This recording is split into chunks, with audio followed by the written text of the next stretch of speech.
B syndrome, joint pain in fingers, wrist, elbow.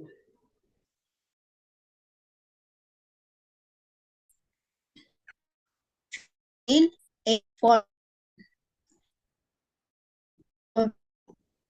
Joint pain in the fingers, wrists, and elbows. Cause of disease, damp cold. The patient has a long history of regular contact with cold water, and the characteristic are cold pain in the affected areas with a desire for warmth. These symptoms show that it is a pure yin pathogenic factors which attack the yang qi of the body. Damp cold is cause of the disorder with cold predominating. Site of disease, joints.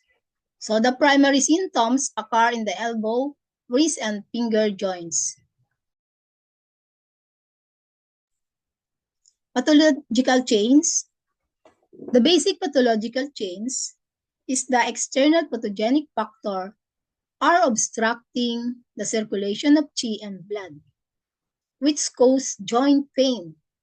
While there are many possible combinations of the pathogenic factors that can bring about painful obstruction. In this case, they are cold and dampness. The patient 10-year contact with water is the obvious cause of the damp cold. When the antipathogenic factor is strong, the disorder will not emerge. But prolonged exposure to pathogenic cold and dampness can eventually weaken the antipathogenic factor and hence the local yang qi. Yun, pag humina na po yung antipathogenic natin, papasok na yung cold. So this process would have been assisted by the slow but gradual decline in the patient-resistant caused by aging. Ayun, yung mga may edad, mas madali na rin pasukin ng mga lamig. So in Chinese medicine, the four limbs are regarded as the extremities of yang. This implies that the yang in the limbs is weaker than within the trunk. When the pathogenic factors attack, the symptoms began at the weakest point of yang. Example, the extremities of the limbs.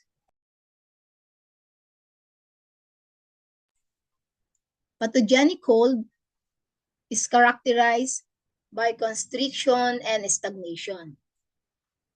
It blocks the circulation of qi and blood in the channels, causing pain. Any additional exposure to cold will aggravate the stagnation and intensify the pain. Warmth will improve the circulation and reduce the pain. So menstruation is a normal process which involves the loss of blood. Short-term mild lassitude is not unusual before or during the period because the qi pushes the blood down, preparing it for discharge.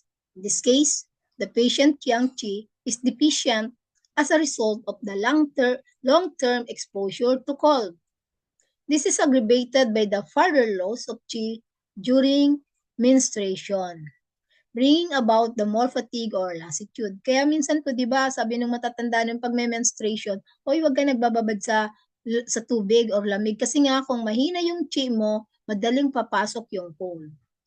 So the lower back support most of the weight of the body when the yang qi is injured. Soreness and weakness may emerge.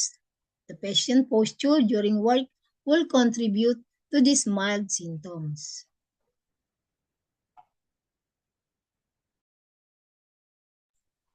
This woman also has more long-term complaints such as stiffling sensation in the chest, palpitation, and poor sleep. They are mainly caused by qi deficiency and the consequent poor circulation of blood in the upper burner. Her sleep has been impaired because the spirit has been deprived of its normal nourishment, yet no heat is present and thus her sleep is not disturbed by dreams. The slightly pale tongue and white coating indicate retention of cold. The ecchymosis indicates poor blood circulation.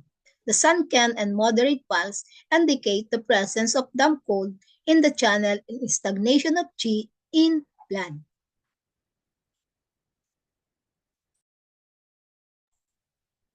pattern of disease. So, level of channel collateral patterns combined with interior yang qi deficiency. The pathogenic damp cold has attacked the joints but has not influenced the sinews and bones. Therefore, only the channels are affected. The long-term exposure to cold has brought about yang qi deficiency. So in this case, the pathogenic factor is obviously damp cold. There is no evidence of heat.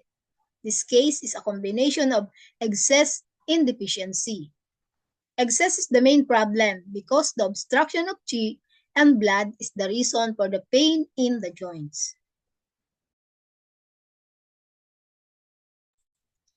Is there blood stasis in this case? So when we analyze the cause of disease, only damp cold was mentioned. However, there was ecchymosis on the tongue body, and this commonly signifies that there is blood stasis. There actually is some evidence of blood stasis, which is caused by the obstruction of the channel from damp cold and the injury to the yang qi of the body. However, this was not mentioned in the diagnosis because it is secondary damp cold and there are no other signs or symptoms of blood stasis.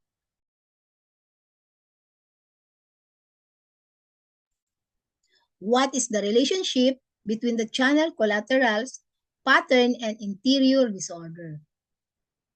The channel collaterals problem is the main complaint in this case.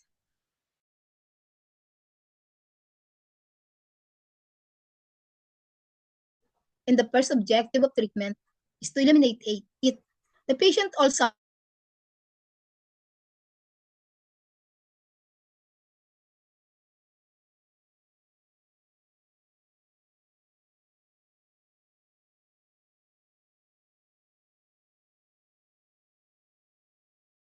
of exposure to cold, yet the channel disorder only emerged 2 months ago.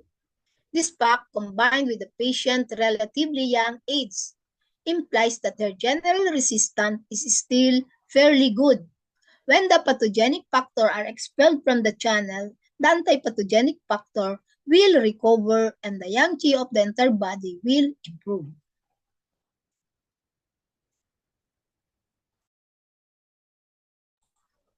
What caused the patient's nail problem?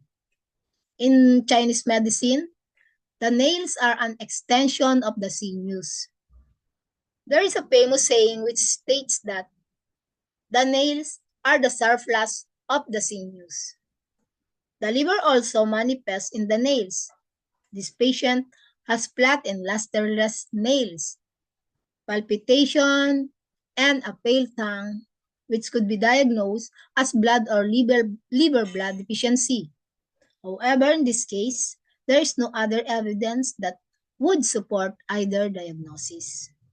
There is poor circulation of blood, but it is due to invasion of pathogenic factors.